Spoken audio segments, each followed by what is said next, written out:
Quando surgiu o Bitcoin, assim que surgiu, eu acompanhei, vi, achei que fazia um tremendo sentido, porque a lógica era crise de 2008 nos Estados Unidos e na Europa, economias lá afundando. Como é que você defende uma economia que está afundando? Dá muito estímulo. Como? O governo gasta como nunca e baixa juros. Eu achava que era para zero, eles baixaram para negativo, né? Juro negativo, para quem não sabe, é o seguinte: você paga para quem toma dinheiro emprestado. Isso aqui foi realidade no mundo até outro dia. No Japão ainda é, mas hoje o Japão é exceção, mas até outro dia era, cara, Estados Unidos e Europa era muito comum. Por que isso aqui é importante? Porque com esse processo de que eu sabia que eles iam colocar um monte de dinheiro no mundo, fala, meu, o valor do dinheiro tem que cair. O dólar vai valer menos, o euro, o ien, a libra esterlina, o franco suíço. Mas aí você coloca o dinheiro onde? Bom, metal precioso, sei lá, terras, imóveis. E aí surgiu um tal de um Satoshi Nakashima, que ninguém sabia quem era, se existia, como é que era, com uma ideia meio maluca que vai criar essa moeda. E eu falei, cara, faz todo o sentido do mundo. Cheguei a pensar em comprar lá atrás, custava centavos. Foi lançado a 1 centavo. E eu peguei bem no começo. E no determinado momento eu falei, cara, vou colocar $100 nessa brincadeira. Tá bilionário hoje. Pois Bom, o fato de eu estar sentado aqui, que horas são aqui agora? Às 9h30 da noite, te fala que eu não fiz. E a parte mais engraçada, cara, é por que eu não fiz. Porque eu falei, cara, só tem um problema, isso tudo tem cara de golpe. Porque ninguém sabe que esse cara vai sumir com a minha grana, não vai acontecer nada e eu vou me sentir o maior idiota porque eu tô vendo, a tese faz todo sentido, mas cara, todo bom golpe tem uma tese por trás que faz sentido, que é bonita, porque senão ninguém cai no golpe. Falei, cara, isso aqui tem pinta de golpe, eu não quero me sentir idiota, não vou colocar esses $100 porque eu vou perder esses $100. Imagina se eu me sinto um idiota hoje de não ter feito. Cara. Mas enfim, essa é a história do coisa do cripto. Assim, no começo, quando começava-se a falar disso daí, eu achava uma viagem, um troço que, sei lá, pô, isso daí é o quê? Videogame? Alguma coisa nesse sentido? Não, pra mim no começo a lógica, porque a lógica era, cara, a gente vai... Lembra aquela papo que eu falei da oferta e da demanda? O grande ponto é, a oferta das outras moedas ia crescer, portanto o valor delas tinha que cair.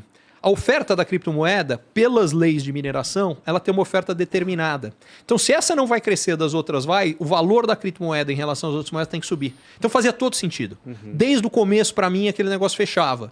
Só que, como eu não sabia como é que era, quem é, como é que estava por trás, quem era, essa parte me pareceu, cara, um cara teve uma ideia brilhante e vai sumir com essa grana. Entendi. Sabe o que eu acho da Coisa hora? que, aliás, depois aconteceram com outras criptos, não com o Bitcoin, mas teve um monte de cara que fez exatamente isso, né? O que eu acho maneiro do Bitcoin, cara, é não necessariamente a moeda em si para você fazer um trade. Até porque quando eu fiz o trade eu perdi dinheiro. Mas a tecnologia que está por trás é tipo aquilo que pode, de fato, ser a nova disrupção no mundo, assim mesmo. Isso está em caminho né? Que é o blockchain. Então, isso inclusive é um desafio para os governos, né, Ricardo? Que é uma das coisas que me faz pensar... Então, minha tese é a respeito de cripto, tá? Tem dois lados. Primeiro, elas continuam fazendo sentido, vai continuar a ter mais emissão de moeda, o que significa que com os enormes zigs e zags que o mercado de cripto tem e continuará a ter, a tendência de longo prazo deveria ser de alta. Por outro lado, tem uma coisa que me preocupa demais nas criptos, que é quem perde com as criptos? Os governos. Então a gente está falando do Banco Central, que o Banco Central controla a economia controlando a taxa de juros.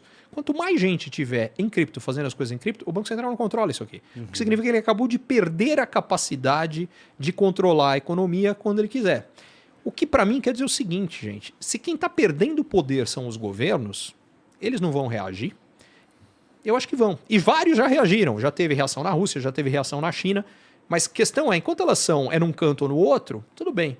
E junta o G7, tem uma reunião e fala, gente, vamos criminalizar cripto em todos eles. De um dia para outro, aquele negócio vira pó. Então, a grande questão que eu vejo, como é que você lida com essa situação que é binária? Não tem meio do caminho na cripto. Não há como a cripto falar, não, ela vai ficar um negócio mais ou menos onde... Nem a pau, não existe. Ou ela vai valorizar muito, e se ela for valorizar muito, o que significa? Que quem não está em cripto vai ficar pobre. Porque, aliás, já aconteceu isso nos últimos anos. Quer dizer, você pega a cripto subindo 1000 vezes e aí quem investiu bem para burro na outra coisa multiplicou por 3. Cara, o cara de cripto... Precisa muito, bem de luxo, Europa e Estados Unidos, cara, rapado por toda a galera que ganhou muita coisa com cripto. Só que aí o preço de tudo isso sobe. Se você não está em cripto, agora você não compra mais. Isso aqui é se deu certo. Agora, e se deu errado? Se deu errado, cara, essa brincadeira vai a zero. Como é que eu acho que você joga um jogo desse que é binário? Você não pode ficar fora, porque se der certo e você estiver fora, você acertou em todo o resto e acabou pobre.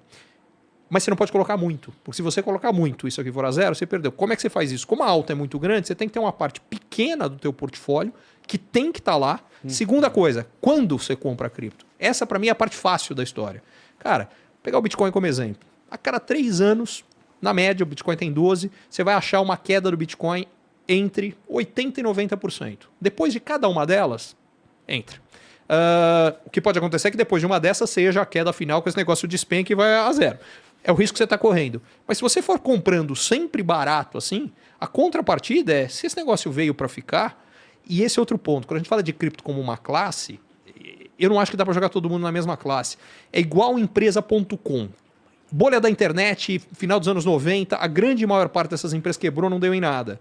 As que ficaram, cara, são as líderes de hoje. Amazon, Google e por aí vai. Eu acho que com cripto é a mesma coisa. A maior parte das criptos que estão aí, na minha opinião, vai acabar, vai ficar no meio do caminho, vai valer zero. Mas algumas, que eu não consigo dizer quantas, eu acho que tem uma grande chance de vir a valer muito. Interessante, mas tem uma coisa que me pega, que é o seguinte, cara, não dá pra gente ficar numa de querer fazer day trading com criptomoeda, né? É meio que uma grana, na tua opinião... Não, na minha opinião, no meu caso, não dá pra fazer day trading com nada, porque eu sou um day trader de 8ª categoria. Tá. Mas, pô, por exemplo, você tá falando aí que você precisa ter na tua carteira, idealmente, uma parte que não precisa ser gigantesca em cripto. E esse dinheiro... Não precisa ser gigantesca, não. Deixa eu reforçar isso aqui. Que tem que ser pequena. Tá. É um dinheiro que, se você perder, não vai fazer diferença na tua vida. E que, por sua vez, se multiplicar por 100, aí ela fez diferença na tua vida, mesmo sendo pequena. É uma pequena porcentagem do que você tem. Mas tem que ser uma parte da tua alocação. Você, imagino que tenha. Sim. Então, mas assim, não é uma parada pra você ficar,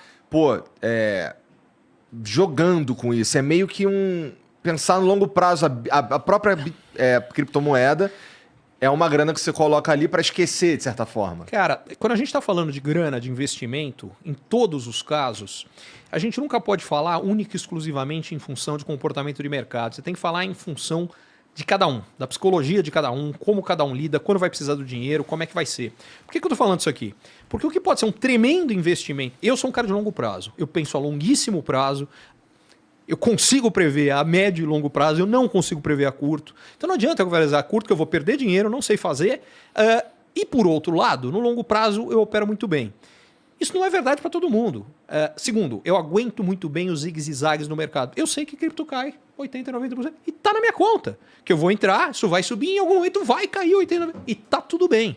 Porque a questão é, se eu não tiver preparado para isso, eu vou sair no pior momento. Eu vou sair quando cair 90%, porque assim, caiu 10%. Não, mas eu sou um cara de longo prazo também. Não, caiu 30%, não, mas eu aguento. É assim mesmo, o mercado é muito volátil, funciona assim. Não, caiu 5%.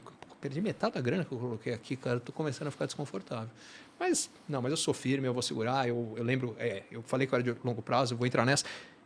Cara, 80%, eu vou perder toda a minha grana, não dá. Aí você cai fora, o negócio vira na tua cara logo depois. Isso não é com cripto, isso é com tudo. Dá um exemplo concreto, tá? Cara, que ano foi isso? Bom, em 2011, uma ação da Petrobras, sei lá, ajustada a proventos, eu não sei exatamente como é que está hoje, mas seria mais ou menos alguma coisa na linha de... Chegou a bater R$90. Esse negócio cai.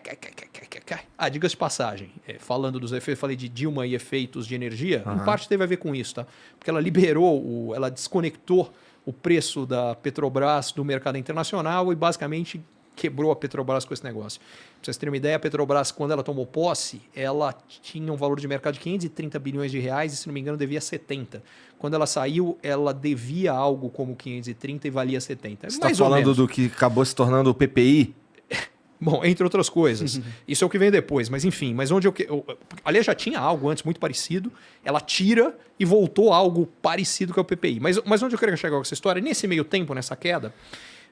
num determinado momento, a ação caiu desses quase 90, não lembro exatamente o número, esse eu me lembro, para R$8. Isso eu me lembro. Nossa. Ela bateu R$8. Quando ela chegou em R$8, eu fiz toda uma análise que eu já não me lembro mais também, mas que era uma oportunidade gigantesca que eu tinha que comprar e bababá, vamos lá. E eu comprei, para quem quisesse ouvir, eu falei que era uma oportunidade gigantesca. Dos 8 ela caiu para 4. E aí chega o ponto que eu estava te falando. Quando ela caiu para 4, a Empíricos estava fazendo o maior escândalo que a Petrobras ia quebrar e que ela ia a meio. Que ia valer meio. Eu lembro, fim do Brasil, né? Petrobras vai a meio, acabou, bababá. Grande história com esse meu ponto é o seguinte. Que eu fiz. Quando ela caiu para 4, eu dobrei minha posição, meu preço médio ficou em 6. Por quê? Porque eu tinha uma convicção gigantesca que a 8 ela estava barata, a 4 ela estava baratíssima, basicamente estatal. Falei, cara, isso aqui não quebra, o governo vai colocar dinheiro, não tem problema, se precisar. Bom, moral da história. Ela vira, bateu 30 e não sei quantos, eu saí perto de 30. O que significa o seguinte, não lembro quanto tempo levou isso, sei lá, 1 ano e meio, 2, eu multipliquei por 5 o que eu investi na Petrobras, mas por uma única razão. Eu podia ter saído perdendo a metade do que eu coloquei. A única coisa que impediu isso de acontecer é a convicção que eu tinha. E aí chega no meu ponto. Cada mercado está apropriado para o quanto você conhece do mercado, quanto você se sente seguro com ele, quanto você entende como ele funciona, qual é o teu prazo de investimento, quanto risco você aguenta. Risco é uma palavra bacana. Todo mundo fala, não, eu sou firme, eu aguento isso. Quando está indo para cima. A pergunta é, quanto você está disposto a ver aquele número na tua conta cair sem panicar? E isso, bicho, na prática, as pessoas só descobrem na real quando acontece. Panicando. Porque cara, em geral é panicando, é exatamente isso. E, enfim, então, tô contando isso tudo porque tudo isso que eu falei de cripto, cara, vale dependendo de como cada um lida. Então, para algum, o cara fala, não, day trade, mas tudo bem, se eu ganhar... Porque mesmo no day trade em cripto, cara, você pode perder 20% em um dia. Exato. Ou ganhar.